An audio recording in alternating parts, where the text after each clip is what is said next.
এবার মানুষের সঙ্গে একই মঞ্চে নাচল রোবট। শুনতে অবাক লাগলেও ঘটনাটি ঘটেছে চীনের একটি সাংস্কৃতিক অনুষ্ঠানে। চন্দ্রবর্ষ উপলক্ষে আয়োজিত এই অনুষ্ঠানে দেশটির জনপ্রিয় লোকনৃত্যের সঙ্গে তাল মিলিয়ে নেচেছে একদল রোবট, যা দর্শকদের একেবারে অবাক করে দিয়েছিল।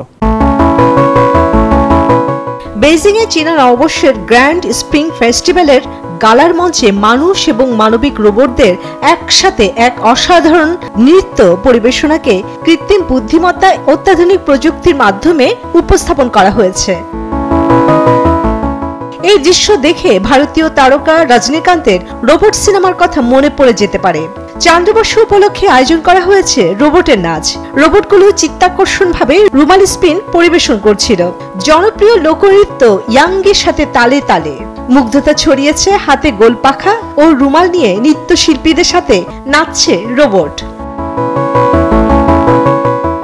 আর্টিফিশিয়াল ইন্টেলিজেন্সের সাথে বিশেষভাবে প্রোগ্রাম করা হয়েছে এই রোবটগুলোকে।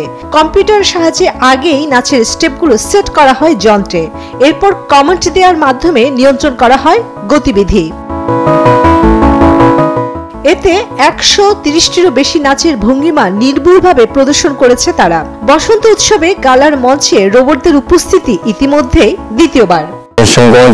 সম্পূর্ণ নাচ দেখেছি আমি, সত্যি বলছি চমৎকার। চার পা সহজেই মাটিতে স্থিতিশীলতা বজায় রাখতে সাহায্য করে। যত প্রযুক্তির সঙ্গে জীবনকে মেলাবেন, তত এই বিষয়গুলো আপনার কাছে সহজ মনে হবে।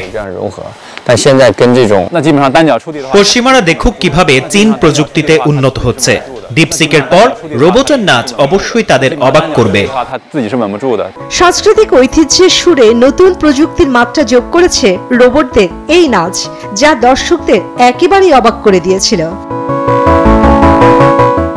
চন্দ্রানী চন্দ্রা, নিউজ 24।